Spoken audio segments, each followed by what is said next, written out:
Kırgız elim. Biz Sadır Japarov'u türmeden çıkarıp gelip prezident kılıp şaylap аябай жыргап иштедик элек, жыргабайлы аябай жакырчылыкка ого өтөр түшүп. Мыйзам иштейт дедик элек, иштебейли ого өтөр. Биздин баардыгыбызды тетир жакка тартып. Мына көчөнкү болгон шайлоо. Шайлоонун мына Ош шаары менен Бишкек шаарынын шайлоосун жокко чыгарды. Ал жокко чыккандан кийин жергиликтүү шайлоолордо жокко чыгыш керек. Аякта мыйзамсыздыктын баары болгон. Биздин үндөрүбүз эч кимге жеткен жок, айткан сөзүбүз эч ким уккан жок. Анан анын баары жокко чыккандан кийин референдумдагы шайлоо мыйзамсыз болуп калып атат. Ушуну биз деген карашыбыз керек. Мына Садырга биз канча жолу кайрылып атабыз. Түрмөдөн алып чыгып келип президент кылдык. Бул ойлогонбуз бул. Южный Африкадагы Нельсон Манделанын үчүнчүсү болуп. Экинчи Нельсон Манделаны кулуп кылган биз сатып. Үчүнчүсүнө Жапаровдун кылып аткан туура эмес болуп атат. Анан бүгүнкү күндө көрдүңөрбү? Иштейм деп бир жак чапчыйт, экинчи жак чапчыйт болбойт. Мына Баткендеги биздин жөн жаткан, тынч жаткан элдерибиздин баардыгын азаңайга чүрүп салды. Бул кыргыз элинин баардыгыбыз азаңайга түштүк. Абдан жаман иштер болуп атат бүгүнкү күндө. Садырдын жанындагы тегерегиндегинин баардыгын сазга соруп салды. Өткөндө эле мен айттым, жанындагы Садырдын жанынан тазалап, мына сер жаштар турасыңар жаныбызда. Ошол иштеп берет элеңер да кыргыз элине эгемелдик алып келет элеңер.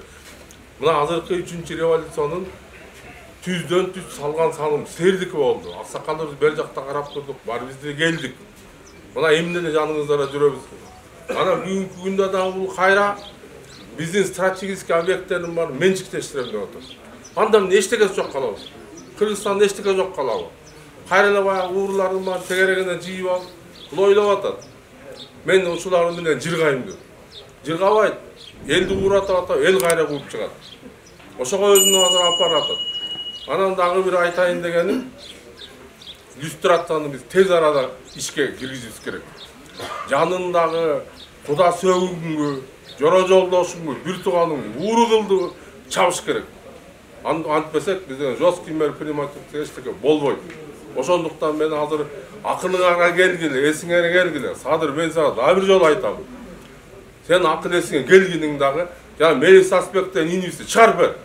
Бийликтин бүгүнкү күндөгү абалы элге ушунчалык кыянаттык кылганы жана эл укпагандыгынын негизинен бүгүнкү күндө түшүнбөстүк саясат жүрүп атат деп биз эсептейбиз. Жана ошого караша эле башаламандык башкаруу ыкмасы жүрүп атат деген дагы ойдобуз.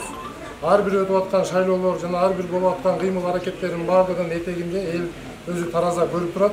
Кандай кырдаалда, кандай маселелер, кандай чечимдерге келип атат.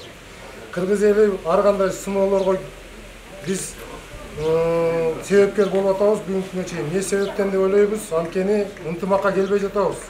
30 жылдан бери бизди көп партиялуу башкарууга деп туруп баардыгыбыз тылдыратып бөлүп, бүгүнкү күндө бири-бирин укпай тургандайгы, бири-бирин колдобой тургандайгы жана бири-бирин түшүнбөй тургандай абалга алып келген могу бүгүнкү күндөгү биздин башкаруу ыкмасы деп эсептейбиз.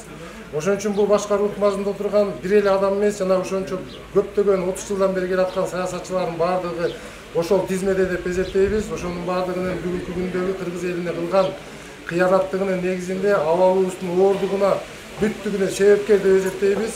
Ошон үчүн кыргыз элине кайрылабыз. Бул туңгуюктан чыгуунун жолу бир гана жол.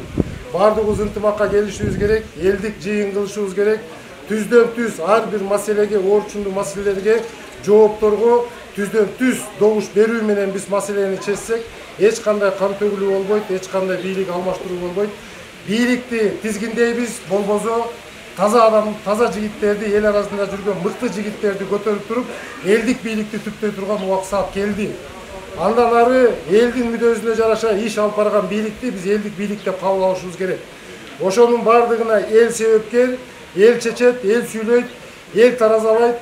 Бир убакыт келет, Кудай буйрса ушу бүгүнкү күнү Байтикте чогулуп аткан мыкты эр азамат жигиттердин чоң жыйын кылган жерине эл келсе, эл чечсе, анан эл өзүнө ылайыктуу жигиттерин алып чыгып туруп элдик бийликти орнотсо деген үмүттөбүз. Бардыгыңыздар кайдыгер карабай, мүмкүн болушунча салым салып, үйдө жатып бербестен, көптүрлүк аз кыла бербестен бардыгыбыз салым салсак, кичинекей алакандай мекенибизди сактап калабыз жана өзүбүз ошол мекенибизде ынтымактуу, бакубат, күч кубаттуу жана душмандарыбызга туруштук бере тургандай эл болобуз деген ишенимдебиз.